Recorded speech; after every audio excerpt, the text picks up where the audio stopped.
Good morning, teachers and students. I'm Brianna Barja. And I'm Michelle Suarez. Welcome back to another episode of Mass News. And Middle School Edition starts now.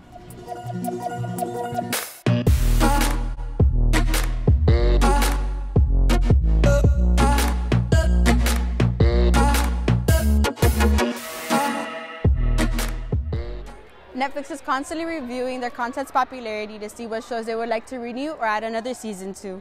Our correspondents put a poll on our Mass Instagram to see what shows you guys would like to continue watching. Let's see the results with Emily. For the past couple of years, Netflix has proven themselves in the world of media by releasing some astounding shows that have left viewers begging for more.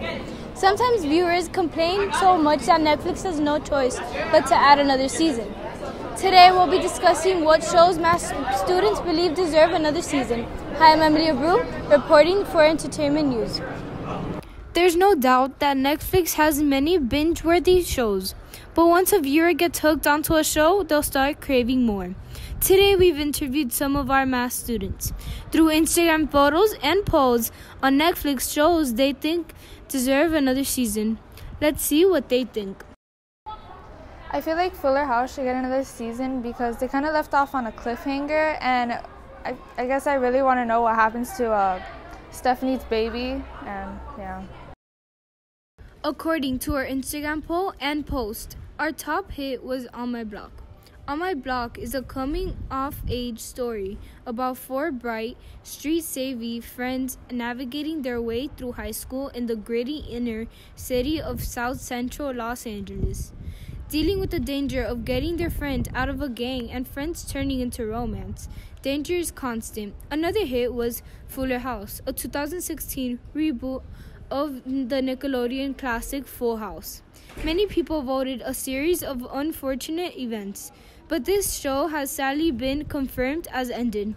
Last, there were votes here and there for Black Mirror, One Day at a Time, Greenhouse Academy, and many more. Our Math students had a great variety of opinions, but it all comes down to what shows Netflix decides to continue. Signing off from Entertainment News, this is Emily Abreu. As Russian playwright and short story writer Anton Chekhov once said, knowledge is of no value unless you put it to practice. For this month's habit of mine is applying past knowledge. Now on to Maria with some more info. In each of our classrooms, many colorful posters come in every month. What are these habits of mind, you may ask? Many successful people exhibit these actions. This year, our faculty hopes to introduce us to these habits of mind while we apply it to our everyday lives. Hi, I'm Maria Serrano, reporting for Mass News. Have you ever faced a problem that reminds you of something you've seen or done in the past, leaving you with an idea of how to solve it? That's one of the habits of mind. Applying past knowledge is when a person transfers knowledge beyond the situation or context in which it was learned. Whether it's something you learned in or outside of school, using past experiences help us bring a new perspective to different situations. Some ways I apply past knowledge is by using notes to complete exit tickets, the notes from past benchmarks, because sometimes we have questions from a long time ago on our exit tickets. Teachers involve students in their classrooms using all the habits of mind. Classroom activities provide students with an opportunity to practice these habits of mind skills on a regular basis. This month, we have covered applying past knowledge to complex scenarios. Next time you are in a situation, think back and see if you can apply past knowledge to face the scene. I'll be sure to apply this month's habit of mind while I come face to face with a scenario. Once again, this has been Maria Serrano signing off. Now back to Newsroom. On January 21st, we celebrated Martin Luther King Jr. Day, which is not only an important day in history, but a dream that we are still working to realize today. Now on to Ariana with more on this topic. Martin Luther King Jr. was an activist who played a huge role in the 1960s. Many people think that all he did was just talk about a dream, but it was more than that. People today still feel like they are getting treated poorly, which brings up events like Black Lives Matter, Charlottesville protests, and movies like The Hate U Give. Hi, I'm Reno Otaño, and you're watching Mass Reflection.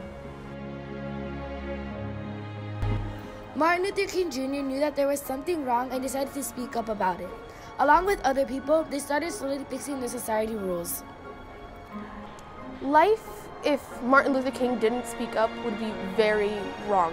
This generation would be segregated and the equal rights would be off balance. So white people would have more rights than black people, and that's not right because in the Constitution that's not how the rights are defined. The rights are for everyone and not just for one race.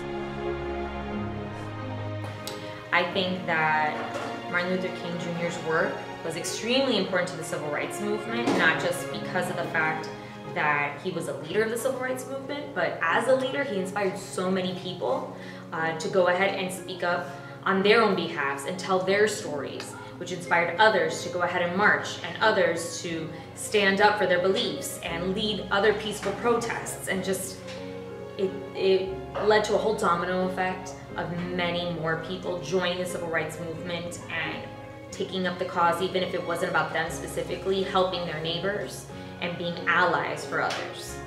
Could you imagine a society without Martin Luther King? I'm Moreno Otaño, signing off. Do you know where we could get our yearbooks this year? I'm pretty sure you can buy them online, but you'd have to check with the advisor. Who's the teacher? Mr. Gonzalez is a yearbook elective teacher. Well, that sounds perfect. Let's get in more details from Natalie. Photos are one of the many things we use to maintain memories of the great times in our life. These photos can be put to good use by including them in the yearbook, and one of our very own math teachers puts this into action with his yearbook class. My name is Natalie Torres, and you're watching Mass News. Mr. Gonzalez is a teacher of our yearbook collective. As part of the yearbook curriculum, he teaches how to use the Herff-Jones program to make, edit, and publish spreads. This course gives students a chance to put their own artistic views into the yearbook and make it the best it can be for our school. It's not difficult to maintain other classes in yearbook. The only thing is that yearbook requires a lot of attention.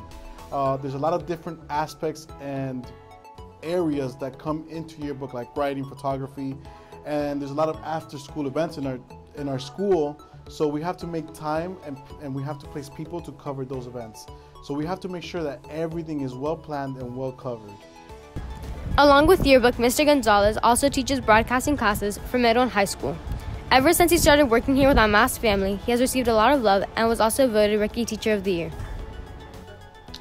In yearbook, you learn a few different things. So you learn how to take pictures, you learn how to design on the computer, you learn how to write captions, and you learn how to write copy, which are stories. And it's an amazing thing to learn because you could take all these things and apply them to different areas outside of yearbook.